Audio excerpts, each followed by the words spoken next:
You ever get so lost in a story, a book, a movie, a show, that the entire world around you just disappears? It feels like magic, right? Well, today, we're going to pull back the curtain on that magic. We're going to dig into the timeless ingredients that make a story not just good, but great. The kind that lasts for centuries. Okay, let's get into it. I mean, this quote just nails it, doesn't it? Literature makes us play truant with the present world. It's an escape hatch, a mini vacation for your brain, a chance to be someone else for a little while. That is an incredible power. So, how do they do it?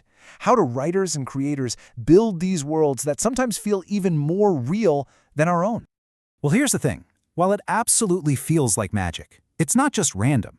The stories that really last, the ones that stick with us for years, they all share some key qualities. And the best part? We can actually learn to spot them. It's kind of like getting your own critic's toolkit to see how the whole thing is put together. So what is the secret sauce?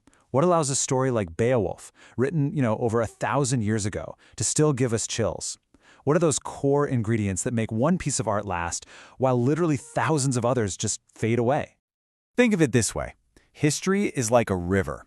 Over the centuries, all the junk kind of sinks or floats away, but the really pure, clear water just keeps flowing. Well, the stories that make it into that clear stream, they're not there by accident. They've all passed a certain test. A test of permanence. So what's the first part of that test? All right, the very first tool for our toolkit. The first major test a story has to pass is all about its heart.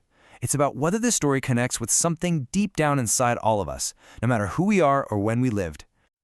And that quality has a name, universality. It's a story's power to tap into the big stuff, the feelings we all share. Things like love, courage, loss, and that classic struggle between good and evil.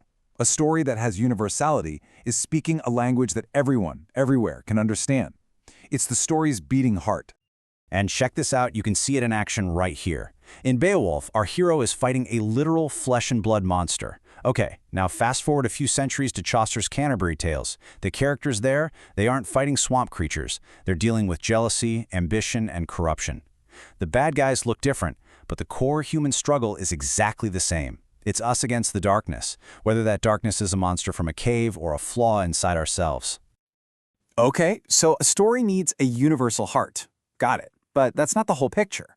I mean, thousands of stories are about love or courage. The ones that truly last also need a unique voice. And that brings us to our second key ingredient, the author's own personal fingerprint. We call this style. And it's way more than just picking fancy words. As the saying goes, style is the man. It's the author's personality, their specific way of looking at the world, and it gets baked right into the story itself. It's why one director's film feels totally different from another's, even if they're both about, say, justice. Okay, just listen to this for a second. This is from an old Anglo-Saxon poem. Wow. You can almost feel the cold spray, can't you? The style is raw, it's harsh, it's powerful. It's packed with the sounds of a tough life by the sea, the screaming birds, the ice-cold waves. That's a rugged, intense personality coming right through the words. Now listen to this. From Chaucer, centuries later, the whole feeling is completely different, right? The language is smooth, elegant, almost like a song.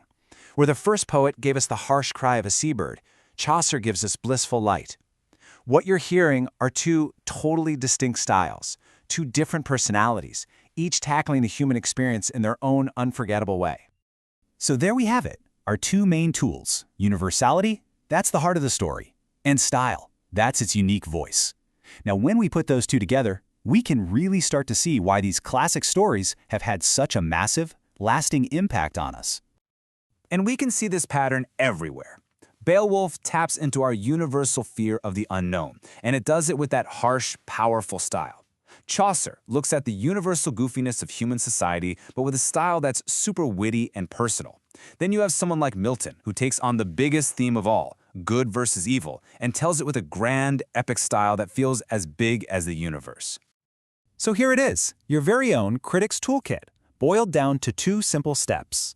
The next time you finish a story, any story at all, just try this out. First, look for the heart. Ask yourself, what basic human feeling is this story connecting with? Then, listen for the voice. What's totally unique about the way this story is being told? What's the creator's fingerprint on it? Now, this isn't about ruining the magic, not at all. It's actually about appreciating it even more. Once you understand how these amazing stories are built, you become a much more active and insightful reader or viewer. It's like you can finally see the incredible architecture behind the awe-inspiring cathedral. And that brings us to the big question, the one I want to leave you with. Using your new toolkit, think about the stories of our time. The books, the movies, the shows we're all obsessed with right now. Which ones do you think have both a universal heart and a truly unforgettable style? Which of them are going to pass that test of time? It's something to think about the next time you finish a really great story.